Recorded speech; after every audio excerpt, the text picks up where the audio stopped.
Cube given है और उस क्यूब के जो साइड्स हैं they are sides are along the positive x and positive y and positive z axis. This is x y and Z.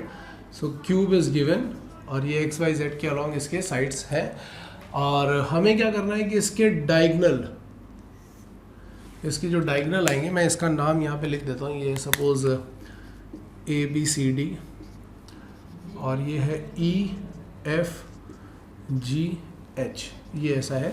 और मुझे क्या फाइंड करना है, मुझे इसके डायगनल्स के डायरेक्शन रेशियो फाइंड करना है, डायगनल्स के direction ratio. So what we have to find is to find the direction ratios of diagonal. तो देखो ये बहुत सिंपल केस है लेकिन इस पे आगे क्वेश्चन अच्छे बन जाते हैं. आप साइड लेंथ ए ले सकते हो, 1 ले सकते हो, कुछ भी ले सकते हो. आप ए लेकर के भी करोगे तो भी चलेगा. मैं 1 लेकर के कर रहा हूँ. साइड लेंथ अगर 1 लूँगा तो ये वाला पॉइंट जो है हमारे पास ये आ जाएगा 0,0,0. बी आ जाएगा 1,0,0. और ये देखेंगे तो इट विल बी 1,1,0. एफ आ जाएगा ई 0,1,0 एंड डी कैन बी 0,0,1. ये वाला पॉइंट देखेंगे तो 1,0,1.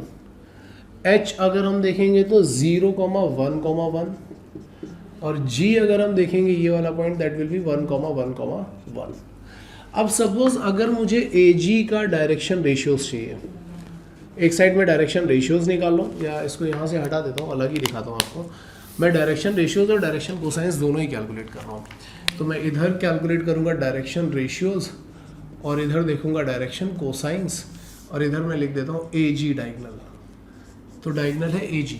अगर डायगनल ए जी है तो हम क्या बोलेंगे, x2 minus x1, y2 minus y1 और z2 माइनस z1 करेंगे तो वो सीधा सीधा आ जाएगा 1,1,1. और डायरेक्शन कोसाइन निकालोगे तो 1/√3, 1/√3, 1/√3 ऐसा आ जाएगा. अब ए जी के बाद दूसरा डायगनल क्या हो सकता है, second diagonal can be E C. तो अगर ई सी निकालोगे तो यहाँ पे भी हम x2 minus x1, y2 minus y1 और z2 माइनस z1 करेंगे और फिर से वो यूज़ करेंगे डायरेक्शन कोसाइन कैलकुलेट करने का फॉर्मूला. तो ये मिल जाएगा हमें. EC के बाद AG और EC हो गया. DF निकाल सकते हैं, DF. तो DF निकालोगे तो फिर से x2 minus x1, y2 minus y1 और z2 माइनस z1 करो, डायरेक्शन कोसाइंस निकालो तो ये वाली कंडीशन आ जाएगी. और एक आ सकता है अपने पास BH. तो BH के लिए जाओगे तो -1, 1, 1 या फिर -1/√3, 1/√3 एंड 1/√3. तो ये हमारे पास ऐसे डायगनल्स के direction cosines and direction ratio सारे के सारे मिल सकते हैं और इसको हम फर्दर क्वेश्चंस में भी यूज़ कर सकते हैं. तो होपफुली आपको ये समझ में आ गया होगा कि डायरेक्शन रेशियोज़ क्या है, डायरेक्शन कोसाइंस क्या है, इनके बीच में रिलेशन क्या है, इतना आपको समझ में आ गया होगा. आगे चलते हैं एंगल बिटवीन टू लाइन्स पे. ठीक है, तो मैं ये एंगल बिटवीन टू लाइन्स समझने वाला हूँ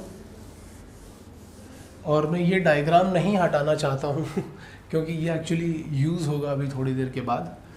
तो मैं यहाँ पे बता देता हूँ आपको एंगल बिटवीन टू लाइन्स, यहाँ साइड में बता देता हूँ. So suppose we have given two line segments. इस लाइन सेगमेंट के डायरेक्शन रेशियोज़ हैं A1, B1, C1 एंड इसके हैं A2, B2, C2 and theta is angle between them. So अगर ये A1, B1, C1 इसके डायरेक्शन रेशियोज हैं तो इसका पैरेलल वेक्टर क्या हो जाना चाहिए, A1 i cap plus B1 j cap plus C1 k cap. तो वो मैं यहाँ पे दिखा रहा हूँ आपको. ये क्वेश्चन अभी थोड़ी देर के लिए हम साइड में रख रहे हैं क्योंकि हम इसको यूज़ करेंगे अभी. तो यहाँ पे अगर मैं देखूँगा तो मुझे क्या दिखेगा, A1 i cap plus B1 j cap plus C1 k cap. ये पहले वाले लाइन का पैरेलल वेक्टर है और दूसरे वाले लाइन का parallel vector A2 i cap plus B2 j cap plus C2 k cap हो जाएगा. और अगर दोनों के बीच में एंगल निकालना है तो हम डॉट प्रोडक्ट वाला फॉर्मूला यूज़ कर सकते हैं. That means cos theta can be written as A1 A2 plus B1 B2 plus C1 C2 upon root over A1 square plus B1 square plus C1 square into A2 square plus B2 square plus C2 square. ये हमारे पास condition बन गई किसकी, ये बन गई angle between two lines whose direction ratios are given. Now if we are saying lines are perpendicular then definitely cos theta is going to be 0. So हम क्या बोलेंगे, if lines are perpendicular that means a1 a2 plus b1 b2 plus c1 c2 must be 0, and if lines are parallel that means these two vectors are parallel, so we can say that a1 upon a2 equal to b1 upon b2 equal to c1 upon c2. बहुत important condition है, इस पर सबसे ज़्यादा question बनते हैं. और अगर इसी जगह पर डायरेक्शन रेशियोज की जगह डायरेक्शन कोसाइंस दिए होते, यानी कि L1 M1 N1 and L2 M2 N2 दिया होता, तो फिर ये डिनोमिनेटर भी नहीं आने वाला था, क्योंकि डिनोमिनेटर में जो उसका मॉड लोगे वो 1 बन जाएगा. तो आपको क्या मिलेगा, L1 L2 plus M1 M2 plus N1 N2, सिर्फ इतना ही मिल रहा होगा वहाँ पे आपको. तो this is the case of angle between two lines. अब मैं क्यों बोल रहा था कि ये क्वेश्चन हम यूज़ करेंगे, क्योंकि कभी कभी ऐसा पूछ लिया जाता है कि find the angle between any two diagonals of a cube. Find the angle between any two diagonals of a cube. तो आपने डायगोनल्स के डायरेक्शन रेशियोज तो ऑलरेडी निकाल ही लिए हैं. अब अगर यही सेम फॉर्मूला जो अभी मैंने आपको नीचे बताया, ये अगर हम इसमें यूज़ करें एंगल फाइंड करने के लिए, तो यहाँ पे आपके पास कोई भी दो डायगोनल उठा लो और उनकी डायरेक्शन रेशियोज हैं. तो डायरेक्शन रेशियोज है, तो ए जी का अगर हम वेक्टर बनाएंगे तो it will be i plus j plus k, और ई सी का अगर हम वेक्टर बना देंगे तो it will be i minus j plus k. और अब इनके बीच में जब हम एंगल निकालेंगे तो cos theta will be what, A G dot E C, यानी 1 minus 1 plus 1 divided by root over A G, root मतलब mod of A G that is √3 and mod of E C that is √3. तो जब इसको simplify करोगे तो आ जाएगा 1/3. तो angle between two diagonals of a cube can be written as cos inverse of 1/3. यार ये बहुत इंपॉर्टेंट क्वेश्चन है. कई बार क्या होता है कि लोग ये ही नहीं कैलकुलेट कर पाते, जिसकी वजह से ये वाला क्वेश्चन भी नहीं कर पाते. तो हमें ये समझ में आना चाहिए एंगल बिटवीन द लाइंस क्या है, कैसे करते हैं, ये सारी चीज़ें हमें क्लियरली समझ में आनी चाहिए. ठीक है. इसके बाद एक और पॉइंट आता है, that is projection of a line segment on a line.